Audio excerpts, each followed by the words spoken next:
moo leen di may seen émission li xew ci biir internet.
merci d'être avec nous chers téléspectateurs jaajëfal nañ leen heure bu baax bi gannaaw journal bi man ak Merry ñëw yaatal li xew ci biir internet bi bari na internet dafa yaatu comme géej chaque jour ñu fësal leen indil leen loo xamante ne dina leen yee ñu jàngale ci mais surtout wax leen xibaar yi xew ci internet bi surtout ci réseaux sociaux yi ma ànd ceeg Merry Beye Diouf Merry maa ngi lay nuyu Merry mu ci du ma wax sax li xew actuellement sur Twitter ci kanam dinaa ñëw acca maa ngi lay nuyu. maa ngi lay fay Ndiaye tey nag dama mais suñu couleur yi ñuy ndróole nii nag. mais la laa doon wax naturel la tul. fa laa doon jëm nii. oui mais fa laa doon jëm nii pour mu leer mais temps yi nag ñu ngi sonal bu fekkee benn yoon mën naa accepter ni voilà hasard la mais bu commencé répétitif. te tey il faut nga wax mbokku internet yi particularité bi c'est que yenn saa yi eau bi si kaw la ñuy nduroo mais tey dafa def vert ci suuf ma def vert ci suuf. donc tey moom lépp dañ ko nduru moo tax man la naturel tur donc nekkatul lu naturel et justement nag c'est de la télépathie maintenant c'est ça voilà c'est over ça donc ay baab la dafa xam ne dama koy tooñ du benn laa baab dëkk ni mu may baab nii du benn baab man xam boo ma tooñee xam nga ma donc di la nuyu di nuyu suñu téléspectateurs yi ak suñu internautes yi di leen naan dalal ak jàmm ci seen émission lu xew ci biir internet bi ñu daal di démarrer l'avant-dernier numéro de la semaine et de l'année 2020 mi ngi noonu 30 décembre suba le 31 li des ci at bi bareetul fi mu ne nii mën nañu wax ni ay waxtu la rek tey mooy avant dernier numéro bi tey jii le jeudi mercredi wala waaw mercredi waaw mooy jeudi 31 décembre balaa suba nag tey jii le 30 na mais fi mu ne nii xam nga gars yi bu ñu nekkee ci décembre bi nii fin décembre dañuy noos rek waaw loolu moom dëgg la moom fàttali ni après ay le 10 janvier mi ngi ñëw le ay le 27 janvier non loolu ça peut tout résumer ah. ça résume tout moom. am na benn vidéo sax d'ailleurs bu ñuy wan téléspectateur ñu def ndànk lu ñuy dépenser dañuy calculer janvier. bu ñu boobaa nañ xam ne salaire décembre 31 décembre bi salaire janvier la en fait du salaire décembre. acca Apulaay.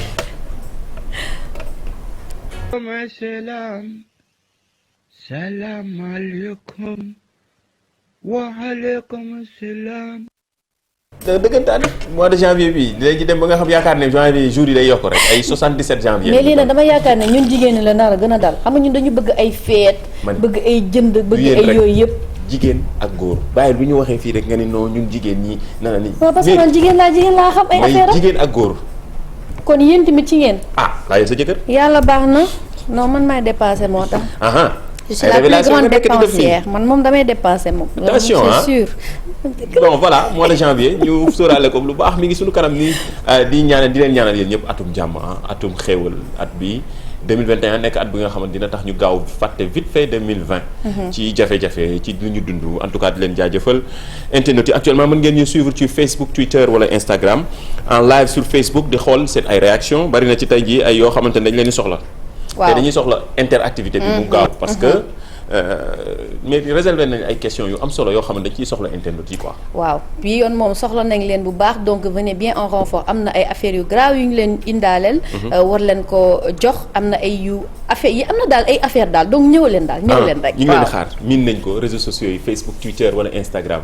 muy ci fépp ci plateforme yi groupe Futurs Médias tegal leen ko fii ngeen ñu mën a suivre seen télévision dañoo méngoog jamono Social TV la li xew ci biir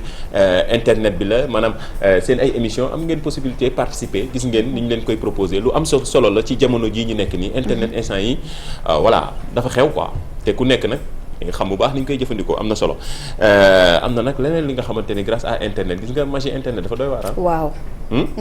nga li xew États-Unis Angleterre barki dem. waaw xale bi ñu fi wane woon nga xamante ne dafa ne woon moom mooy fan sa Sadio Mané daf ko bëgg ba dafa bëgg sax bu màggee daal di ñëw jouer l'équipe nationale. ñu ngi ko doon wax fii naan xëy na avec la magie de internet il va avoir un cadeau de Noël. donc Ndiaye va vous donner une exclusivité. mooy cadeau fin d'année. bu mu am moom gone googu rencontré na bien sûr Sadio Mané. message yi photo yi image yi ñu ngi koy partagé actuellement ci réseaux sociaux yi li xew ci biir internet la fii lañ ko waxee woon gannaaw message bi mu posté woon waxal bëggeel gi mu bëgg Sadio Mané wax nañ Sadio Mané day porter drapeau Sénégal di porter ba tax gone gi anglais la waaye fésal na boppam ne moom carrément dafa bëgg a jouer ci équipe nationale bu Sénégal loolu suñu fierté la Abdoulaye mën nga ñu wan xale bi surtout rencontre bi nga xam ne def na ko ak Sadio Mané mu nekk image yi nga xamante ni vraiment ñëpp ci bëgg gis naa internet sénégalais ñëpp di ko partagé mu nekk lu am solo Merry. waaw mu nekk lu am solo et machallah on s'y attendait quand on connaît l'homme Sadio Mané moom ñëpp xam nañ ne c'est quelqu'un de très altruiste. donc lii nii mu def du ñu ne déet du ñu ne guléet donc c'est normal et en plus de ça on dit encore que c'est la magie des réseaux sociaux c'est la magie du digital. donc je pense que boy bi il a fêté voilà il a eu une très belle un très beau cadeau. de fin d'année mi ngi noonu cadeau de fin d'année dafa xew fi mu ne nii. gars yi dañuy def ay cadeau jox xale yi ñu ñaanal ñu jox bégal xale yi surtout ci at bi ñu jógee nañuy bégal xale yi nañuy bégalante ñun du xale yi rek sax. ñu ñëpp suñu biir. oui man mi war naa la jox cadeau ba léegi maa ngi xaar. suba la dernier jour waaye ba léegi maa ngi toog incha allah fii ak suba lu ne xaj na fi nag ak suñu sponsor bi Djily nekk rond-point cité kër góor gi pourquoi pas ñu jox la mu jox cadeau mairie wala mu jox ñu cadeau pourquoi pas surtout équipe bi nekk ci ginnaaw di jàpp ci liggéey bi ñoom ñëpp mérité nañ cadeau nii la dañuy joxante cadeau c'est important surtout ci jamono ji mairie waaw ak réseaux sociaux yeeg internet yi dañuy partagé loolu la dafa daal di dafa yaatu daal dafa yaatu rëy na donc looloo taxoon sax ma ne woon tey pourquoi pas Ndiaye ñu daal di foo tuuti ak suñu internet yi man nag dama am ay questions yoo xamante ne dama ko indi woon tey bëgg leen ko poser ñoom waaw internet yi waaw internet yi laa pour xanaa ñu réagir vite fait waaw ñu réagir non si biir émission bi nii la ñuy joxee li nga xamante ne mooy di réponse yi donc tubaab nga nag waaw xam naa la ay questions tubaab nga leen di leen poser ay questions yoo xam ne dafa yomb déedéet nouveauté la rek donc dama bëgg rek xam nga testé waale sama gars yi xam yu simple testé voilà ñu jàngale tuuti donc tey mes chers internautes ak téléspectateurs ñi di participer dama bëgg rek ngeen wax ma quel est le mot le plus long de la langue française sunu net ak TFM waaw donc moo ko ci olof mot bi gën a gudd ci kàllaamay tubaab français ban la donc boo leen ko xamee ngeen daal di ko def en commentaire avec le hashtag sunu net ak TFM damay vendre la mèche am na bu ñu jàngaloon déedéet bul vendre la mèche non pas réponse bi am na bu ñu jàngaloon loolu am na xam na loolu amatul pour ñu yaakaar ne rek ay anticonstitutionnellement loolu amatul léegi nekkatul anticonstitutionnellement loolu tax tey ñu poser leen question bi donc dites-nous quel est le mot le plus long de la langue française am na solo après balaa émission bay jeex ñu jox leen réponse xanaa li nga indi après mot bi gën a gudd ci wolof ak professeur Massamba Gueye waaw boobu dinañ ko indi loolu mel ni ku jaaxle ni su ma dama doon da nga xam nga yow li ngay wax dama koy xaar damay calculer voilà donc da nga ne xam naa après di nga indi le mot le plus mën a la nii di la déglu di la taataan le plus long de la langue wolof waaw boobaa professeur Massamba la ñuy teg rek mu expliqué ñu ko waaw pourquoi pas challenge bi lancé nañ ko ak professeur Massamba gannaaw bu ñu waxee moom bi gën a gudd ci langue française bi ak mairie bi ñu posé question bi réaction yi ñu ngi koy xaar actuellement internautes yi ñu ngi réagir ñu ngi réagir anticonstitutionnellement amul déedéet anticonstitutionnellement jeex na nekkatul xewatul loolu amatul depuis 2017 dañ ko changé et Ndiaye pareegu ma de am na tamit beneen question boo xamante ne bëgg naa ko tey da nga ñëw say question ok waaw tey moom ñaari question la tey moom dama beige daal dama kii ci ñëwul ana question donc beneen couleur bi ñu ngi wax waxi beige mënuma jëw de donc beneen question bi mooy pour yéen internautes yi ak téléspectateurs yi dama bëgg ngeen wax ñu quel est pour vous l'homme de l'année waaw toujours le même principe vous répondez en commentaire avec le hashtag sununet TFM su ko defee ñu daal di pose teg seen réponse daal di xool yéen pour yéen kan mooy l'homme de l'année 2020 ok Ndiaye gis naa internet yi maa ngi doon sëgg di lire bu baax seen réaction yi am na ñu commencé trouver de am na ñu commencé trouver ayca man loolu laa bëgg daal am na ñu commencé trouver de ci kanam léegi ñu jox leen réponse mais entre temps mën ngeen wax seen homme de l'année ci Sénégal wala ci àddina wërngal këpp sunu net TFM wala hashtag bi muy Facebook Twitter am na équipe bu am solo bu nekk ci ginnaaw équipe digitale bi di ci jaajëfal mag yi liggéey bu am solo bi réactivité bi c'est important moo tax internautes yi ñoom ñëpp di réagir actuellement en temps réel ñu ngi jox sax ay messages ñuy jógee suñu téléphone ñuy ñëw ci suñu téléphone yi waaw nee leen ñu commentaire ci live bi wala ci commentaire ci suñu yeneen plateforme bi avec le hashtag sunu net bu leen ñu yónnee message yi si message yi na ñëwaale lépp ci bokk ci yëf yi digital la WhatsApp non waxuma WhatsApp kii laa wax message ak yooyu ok mais bu dee WhatsApp mën ngeen ñu ko yónnee aussi amul benn problème plateforme yi la bokk raawul ay ca ku am suñu numéro nañu message ay ca seen réponse am na maire yi nga xamante ne boo posé question kii kan dañ la koy audio wax la jaar-jaaru nit kooku sama yaay mais ces questions yi am na solo seen ay réaction ñu ngi koy jël équipe yaa ngi ci ginnaaw di xool gis na l'homme fort gis na Adama Alex Diouf gis na l'homme de l'année mu ne coronavirus kii ne Idrissa Seck kii ne Pape Bouba Diop waaw ku nekk ak sa choix waaw mën nañ def suba ñu montel leen ku nekk ak sa choix yaay xool lu tax la pourquoi nga choisir waaw kooku nekk na lu am solo l'homme de l'année waaw léegi nag comme ni ñu koy baaxoo di defee image yi leen gën a marqué ci année bi image yi leen gën a marqué ci atum 2020 bi wala vidéo bi leen gën a marqué mën nga am ngeen possibilité envoyé ñu ko hashtag bi sunu net la muy Facebook Twitter wala Instagram surtout ci sunu YouTube bi chaîne YouTube da ngay dem YouTube def / def TFM di ngeen xam ngeen fi ñuy commenter ci bi suuf ngeen commentaire def seen photo wala seen gis jot nañu nag ay photo yu bari ak ay image yu bari te loolu am na solo loolu am na solo donc looloo tax ñun tamit à chaque fois bu ñu jotee seen i photo ak seen i image dañ leen koy daal di tegal gis ngeen nekk amoon na Ndiaye image am moo nekkoon image du président de la République ak en fond saaku ceeb bi man image bi nga xamante ne moom ma marqué woon mooy immigration clandestine bi jeunes yi nga xamante ne dañu dem perte seen vie foofu ci biir géej bi am na tamit ñeneen ak ñeneen ñoo xamante ne nii indi woon nañu ay image ba ci démb ak bërki démb ñu ngi leen doon partagé image de l'année bi nga xamante ne IGFM ñoom ñoo ko partagé woon mooy ñu gis une avenue de Dakar lampe yi di tàkk mais c'était le noir et il y avait aucune personne donc yéen tamit continuer leen di ñu wax pour yéen lan mooy image bi leen gën a marqué ci année 2020 avec le hashtag sunu net ak TFM ñu teg ko. mais sa mot bi gën a gudd ci français ngi yëngal fii de. mi ngi yëngal fii message nag je vois des journalistes confrères ay personnalités gu ci nekk ñuy envoyé ay messages ku nekk di wax en tout cas di bëggee Samba Diahampa. di ko bëggee moom suñu confrère la gis naa réponse bi en tout cas du ma waxagum dara. non mooy bàyyi internet yi ba ci kanam jot nañu message bi surtout mission bu am solo bi nga defi joon Gambie di leen jaajëfal Samba jaajëf et bon courage man loolu am na solo de mais c'est que sànq parlant de réseaux sociaux YouTube yeeg yooyu xam nga on a tendance chaque 3 mois wala 6 mois wala chaque année ñu xool chaîne YouTube bi gën a dox ñëw nañ fi keroog ak artiste tanzanien bi waaw révélation bi mu def ci année bi mais surtout ni mu gënee dox ci réseaux sociaux yi ci at mi Sénégal fii waa Pip Agro Pip Agro gis naa dem ba tey ñuy partagé benn affiche wane ni ñoom dañoo def benn sondage expliqué chaîne YouTube bu gën a dox ci média yi loolu nag gis naa ñëpp di ko partagé par la suite ñu revenir daal di def ay précisions naka la yëf yooyu demee waaw dañu daal di def ay précisions rek ne ñoom ils ne sont pas comme ni ngeen koy gisee sur les images ils ne sont pas habilités à donner certaines informations concernant les médias locaux donc ñoom dañu daal di ne seen ranking bi sur les médias TV sénégalais les plus suivis dañ ko finalement supprimer parce que dafa am ay plusieurs interventions yoo xamante ne nii dañ leen wax ne que il s'avère que ñoom ils ne sont pas en mesure de donner la bonne information par manque de données fiables. ok donc loolu la ñu daal di indi comme précision et c'est signé Pub Agro SN. man na personnellement sama xalaat la bi ma gisee ñu defee seen classement bi. c'est pas une surprise mais datu kii yi rek ñoo moo xawoon tigee un peu datu inscription wu chaîne YouTube yi. ñoo ma xawoon tigee bi ma gisee TFM depuis 2006. waaw mu am jusqu'à présent 1 million et quelques xaw naa tigee quoi ça peut dépasser quand même il y a des plateformes plus simples xam naa dinañ ci ñëwaat am na ay plateformes yu simple yoo xamante ne mën nga xam chaîne YouTube yi gën a dox ci yenn jamono surtout ak les spécialistes mën nañ ci ñëw wax ci lii c'est juste une précision boo xamante ni ci internet bi la actuellement lañ koy partager gis nañu ne ñëpp di partager mais toujours dañuy fës ñun suñu liggéey di éviter fake news yi surtout bu amee ay yenn précisions yi suñu rôle la ñun tamit ñu gën leen a xamale ngeen gën a xam ne lii lan moo wér lan moo wérul et pourquoi ñu def li explication yi leer na mairie jaajëf te loolu am na solo leneen li ci WhatsApp la ñuy dellu duñ ci des duñ ci chaque jour nga indi ñu WhatsApp xanaa li nga wane ne Sénégalais yi utiliser WhatsApp moo ëpp te pourtant am na yeneen am na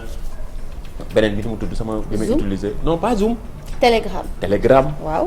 moo ëpp bari na ci léegi gis naa ne Sénégalais yëpp a ngi ci mais WhatsApp daal xam naa ne gars yi tàmmu nañ ko. waaw WhatsApp moom dafa nekk application boo xamante ne nit ñi dañ ko bëgg. Et quoi qu'on en dise actuellement c'est une des applications boo xamante ne c'est une des applications les plus utilisées. Telegram nit ñi xam nañ ko mais peut-être miinuñu ko torop am na ñoo xamante ne nag ñu ngi koy utiliser bu baax. mais il est vrai que boo déggee nit ñi dañuy naan WhatsApp ma ko wala vocal ma ko wala nii wala naa donc WhatsApp la ñuy gën a utiliser. exactement vocal boobu nag nan lañ mën a def bu fekkee ci dafa am yenn téléphone wala xam nga vocal da ngay vocal nii rek mu dem. waaw nan lañ mën a def ba déglu vocal bi balaa moo dem. waaw am na xam nga waaw loolu c'est important parce que yenn saa yi di nga wax ñoom regretté ko bëgg ñëwaat da ngay effacé waat waxaat dégluwaat ba pare. waaw loolu en tout cas sur li nga xamante ne moo di iPhone c'est possible de le faire donc c'est très facile soo ubbee fenêtre ak ki ngay waxtaanal sa audio bi boo ko daal di bës comme nii voilà nga bës fi ngay vocalé def nii Mamadou Ndiaye na nga def dara léegi nag boo ko bëggee dégluwaat da ngay bàyyi Abdoulaye woon ñu illustration bi gars yi téléspectateurs yi comprendre voilà da ngay bàyyi doigt bi comme ni nga ko gisee da ngay ubbi sa WhatsApp nga daal di bës nga wax li nga bëgg nga daal di bàyyi léegi soo bàyyee da ngay génn application bi tu vois mel ni ku delluwaat ci écran d'accueil bi après nga duggaat nga ñëwaat ci application bi di nga gis nag bu boobaa vocal bi dafay nekk en mode brouillon mu am li nga xamante ne mooy corbeille à côté donc à partir de là mën nga bës play nga daal di boo bësee play di nga dégluwaat vocal bi boo dégluwaatee vocal bi ba pare à partir de là mën nga yónnee sa vocal wala nga supprimer ko mais leer na explication image yi sax mu fa gën a leer internautes yeeg téléspectateurs yi comprendre gis nga boo messager da ngay génn waaw da ngay génn duggaat après duggaat mu mel ne brouillon la nga déglu ko ba pare c'est-à-dire doo ko tëj da ngay swiper rek génn daal di duggaat. dégg nga sa expression ay swipe waaw xamuñu ko nee leen da ngay génn duggaat. waaw mais xale yeeg maire yëpp la ñuy wax léegi maire yi xam nañ loolu de parce que depuis le temps que ñuy seetaan émission bi. dañuy dem ba xam. utiliser suñu expression yi. waaw mais suñu live bi nag mi ngi gën di yokk dini gars yi ngi ñëw xam naa question bi. mooy mooy toj internet bi. waaw kenn ñooy toj internet mais Ndiaye boo ma mënee permettre rek il faut que ma dóor benn précision. waaw parce que ñu may woo bëri na ñi may message bëri nañ. xëy na dafa leeragul xëy na seen bopp. ma waxaat ko mu leer ma bamtuwaat ko mu leer gën a leer seen bopp. li information bi nga leen joxoon à propos des iPhones et de certains iPhones sax laay wax ak Android par rapport ak WhatsApp ak li muy marché dama koy wax sax ci français pour mu gën a leer. dañ leen wax ne que ne li nga xamante ne moom mooy WhatsApp du fonctionner sur yenn téléphone yi en 2021 donc 2021 mooy année bi ñuy waaj a dugg donc à moins que ngeen def li nga xamante ne moom mooy mise à jour version iOS. mais wax nañ ko fi d'accord waaw mais il faut mu gën a leer parce que nit ñi ñoom dañuy jël rek partie bi nga xamante ne dañu ne iPhone 4 5 6 dootul marché. l'essentiel c'est de donner l'information. l'essentiel c'est de donner l'information mais pour mu gën a leer seen bopp ñu dégluwaat bu baax mën ngeen min ngeen chaîne YouTube bi YouTube la /TFM gis nañ ñi ñëpp a ngi reprendre actuellement li ñu doon wax information bi lu am la juste la est vrai comme ni ñu koy waxee mais surtout explication bu leer te pourtant expliqué woon na ko jarul sax di képp ku am sa iPhone da nga def mise à jour bi boo defee mise à jour bi à partir de là sa WhatsApp par le téléphone mais sa WhatsApp dina marché boo ko deful nag du marché te loolu du ñun ñoo ko décrété mais information la boo xamante ne boo demee plateforme digitale yëpp yaa ngi ko fay fekk. génn naa WhatsApp sax maa ngi zoom nañ dem zoom maa ngi zoom il fallait que mu kii rek suba ci guddi 31 décembre boo leen bëggee bokk ci soirée Youssou Ndour bii ko teel leen connecté zoom gis nga 31 décembre bi nga xamante ni chez vous la fii télévision Futurs Médias wala Youssou Ndour di leen ko dégtal ci plateforme yëpp nga xam nga ko Facebook Twitter wala Instagram mu nekk loo xamante ni ñëpp a ngi koy xaar miin ngeen ko ak fii tey bii nag dañuy def 31 décembre bu exceptionnel comme ni ñu koy defee mais puis nag da ngay utiliser plateforme Zoom bi mais lii daal teel leen dem ci Zoom bi Zoom nag dafa xew ci année bii bu leen fàtte ndaxte am ngeen possibilité participer comme ni ngeen ko daan defee ci live yi Facebook Twitter wala Instagram am na loolu mais plus ñu dolli leen ci Zoom leneen ñëw leneen lu bees Youssou Ndour génnaat feneen lii le 31 décembre la grand bal chez vous yii xam naa 31 boo reeree ba pare yaa ngi toog jàkkaarloog TFM. noonu ngay def jàkkaarloog TFM teg sa lee ànd ak nekk ak sa famille wala ak say xarit daal di jàkkaarloog Zoom bi nag Ndiaye ñu ngi ko doon wax démb. ñu bëree ñu ngi dégg Zoom am na ñu koy utiliser mais am na ñoo xamante ne tamit xëy na xamuñu lan mooy Zoom donc Zoom benn application la boo xamante ne nii dañ ko daal di créer moom nag créé woon nañ ko depuis li nga xamante ne moom moo di 2018 mais 2011 plutôt mais Zoom ci jamono coronavirus bi. en fait mais ñoom am nañ ci xaalis gagné nañ ci. waaw ci jamono coronavirus bi la daal di gën a fës. donc pour en revenir à li nga wax li. ñu ngi ñuy yëgal ne que ne Zoom déjà am na plus de 300 millions. c'est-à-dire su ma nee 300 millions. c'est le nombre de participants quotidiens à des réunions en Zoom. donc ñoom depuis bi coronavirus bi confinement bi mu duggee ba léegi. il y a eu une explosion d'utilisateurs ci seen plateforme. donc 100 000 écoles universités ñoom ñoo daal di dugg biir Zoom di def seeni cours. donc à partir de là nag ñoom ñu daal di xayma li nga xamante ni mooy. lu ñu jot a am ci xaalis donc am na ñoo xamante ne dañuy ne capitalisation boursière entreprise bi nekk na ci 58 milliards de dollars donc société bi dafa fixé un prix de $36 le titre mais buñ ko xaymawee ñoom ñëpp nee nañ 328,2 millions de dollars de bénéfices le def soit une croissance de 169% par rapport à l'année précédente. loolu day am na solo di wane ni corona bi bu neexee ci ñii. naqaree ci ñee.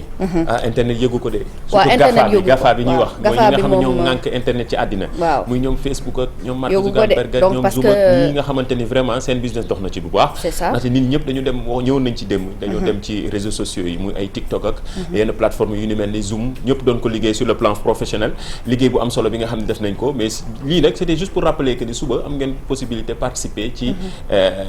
soirée 31 décembre bu Youssou Ndour bi mu ngi noonu Grand Bal chez vous am ngeen possibilité participer ak plateforme bi di Zoom te lu am solo la leneen li mënuñu wax information démb bi nga xamante ni yëngaloon na internet bi mooy mbirum module genre précision yi nga xam ne ministre bi def na ko internet bi nag démb seen mobilisation dafa am solo ñëpp participer waaw tout le monde les groupes les statuts WhatsApp ñi ñëpp ñu ngi wax ci li nga xamante ne moom moo di module genre boobu mais heureusement ki nga xamante ne moom mooy njiit ci wàllum éducation nationale mu di ministère bi moom daal dina apporter li nga xamante ne moom moo di précision parce que nee na amul benn module de ce genre boo xamante ne dañ ko nar a dugal ci école yi parce que c'est contraire à nos valeurs nous restons avec nos valeurs suñuy valeurs à nous voilà valeurs socioculturelles donc dañ koy garder voilà amul leneen loo xamante ne dañ ko ciy rax wala dañ ko ciy dugal ci programme bi mi ngi noonu am na solo précision yi di jaajëfal internet ci seen mobilisation nii la léegi fi jamono toll fu nekk am nga droit wax c'est li nga xalaat mais surtout di alerter lu am solo la surtout bu concerné ñi nga xamante ni ñoo suñu avenir u ëllëg muy ndaw ñi te loolu lu am solo la leneen li mooy ci la ñuy profité remercier wala suñu sponsor officiel ministère de l'éducation nationale confiance bi ñu jox émission bi gis nañ ni internet yi ñu ngi leen di jaajëfal ñun tamit ñu ngi leen di jaajëfal surtout seen initiative bu am solo bi wax nañ ko day prolonger ba le 31 décembre ba suba seen initiative bi nga xam ne ñi nekk ci mbirum éducation mooy élèves yeeg professeurs yi am nañu possibilité identifier wu. mën nañu am possibilité identifier wu pour que su ko defee ñu mën a am accès à li nga xamante ne mooy contenu pédagogique yi. parce que léegi les contenus pédagogiques sont sur la plateforme digitale. léegi jaratul ngeen di dem di wëri ji livre bi wala des choses comme ça boo leen demee ci plateforme bi di ngeen am yenn contenu pédagogique yoo xamante ne dina leen permettre bu dee parent d'élève nga faire répéter sa doom bu dee professeur nga mën a corriger wala je sais pas apporter ce plus-value par rapport ak contenu yi. bu dee élève la tamit nga mën a jot ci yooyu nga xamante ne moo di contenu pédagogique yooyu pour mën a continuer sa jàng te bu leen fàtte ne numéro bi da leen di topp durant seen cursus scolaire yépp jaajëf am na solo joxe résultat bi internet yaa ngi réagir de gis naa message yu bari ay ñoom Bijou Ndiaye sax ñi ci biir ñoom gis naa message bu ne ku nekk envoyé na message waaye kii ama rey Ndiasse Thioune mi nee na le mot est dicole d'Europe mënuma ko 31 mots waaye du boobu en fait le mot qui a été retenu comme étant le nouveau mot le plus long de la langue française ça fait 27 lettres et mi ngi tudd intergouvernementalisation donc moom lañ ko trouvé donc intergouvernementalisation qui signifie mise en œuvre par plusieurs gouvernements d'une politique ou d'une action commune mi ngi noonu mais gis naa ni tur bi dañ ko anticonstitutionnellement dañ ko détrôné depuis 2017 effectivement mot bii ñëw mu nekk mot bi gën a gudd duñ ay professeur dañ ko daal di gëstu rek daal di ñëw mais seetlu woo dara ñaari mots les plus longs yëpp ci politique la yëfi politique xam nga politique dafa bari doole. gis nga loolu anticonstitutionnellement politique la intergouvernementalisation tamit ci politique la. xanaa kon yow sa homme de l'année politique la nitu politique la wala. waaw. mën na nekk lépp mën nekk fu mu ne nii 2020. non dama gis homme de l'année c'est l'année de toutes les choses possibles. dama gis homme de l'année ku nekk di ci joxe. waaw ñu ngi lire ay Idrissa Seck ñu ngi lire Macky Sall. professeur Seydi professeur Seydi aussi Ira Ndaw Samba Diamako trouvé nga kay intergouvernementalisation effectivement. am na tamit ku joxe Diouf Sarr le ministre de la santé. pourquoi pas nag ku nekk envoyé leen ñu su leen neexee ngeen def ci photo hashtag bi sunu net la lii nag ak émission bi ñoo ànd dañuy gindante échange la ñun ak yéen wax nañ ko partager vidéo yi image yi photo yi parfois ñu poser ay questions yu am solo yoo xam ne ñun tamit dañ ci jàngaale te loolu am na solo le meilleur pour la fin. kii kan la lii lan la démb nag indi nañ fi koo xam ne gis naa ni ñëpp a dem dafa mel ni histoire am gars yi maîtriser nañ ko te loolu c'est une fierté dama kontaan c'est une fierté que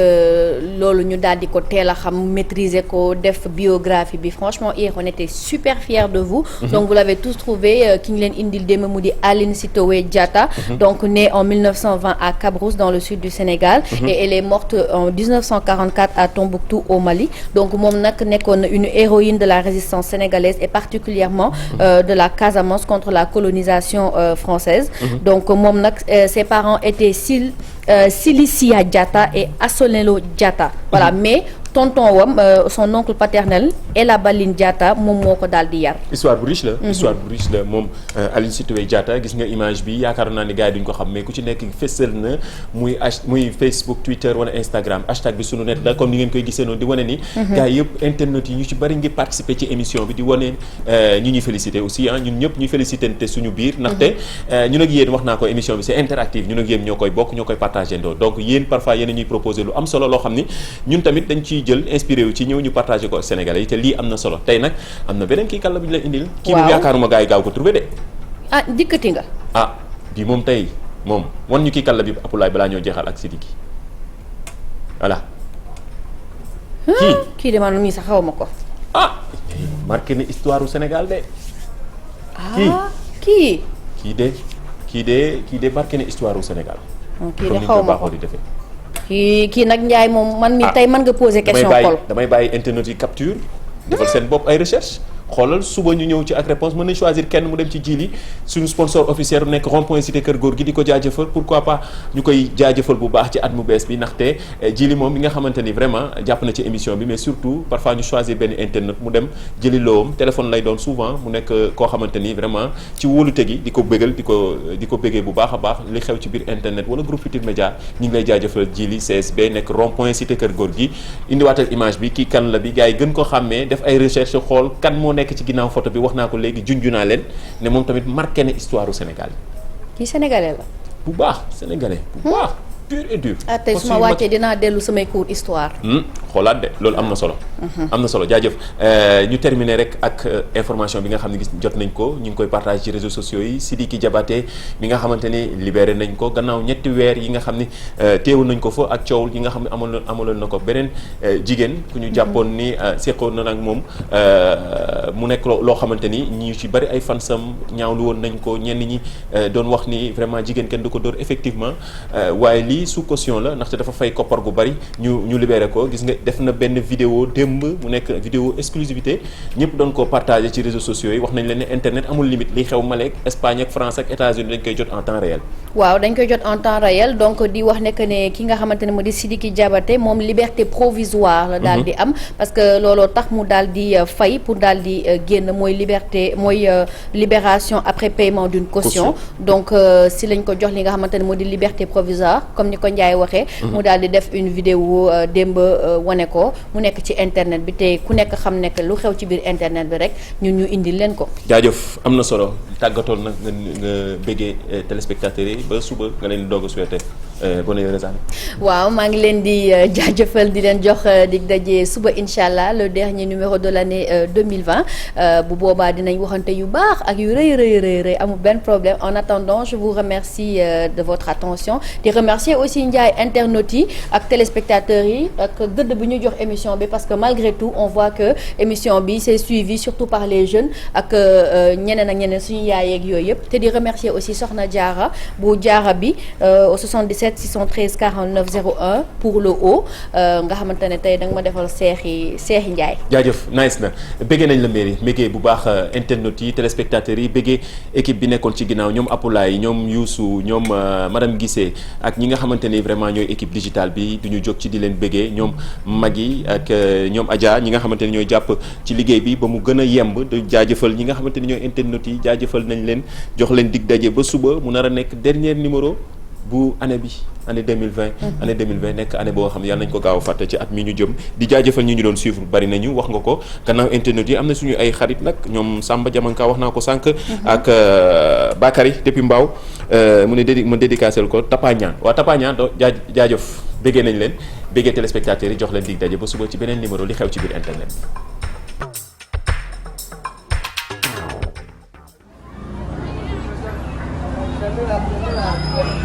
Allez, il n'y a plus de traîneau.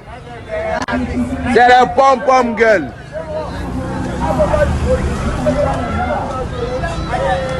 Hey, c'est gâté.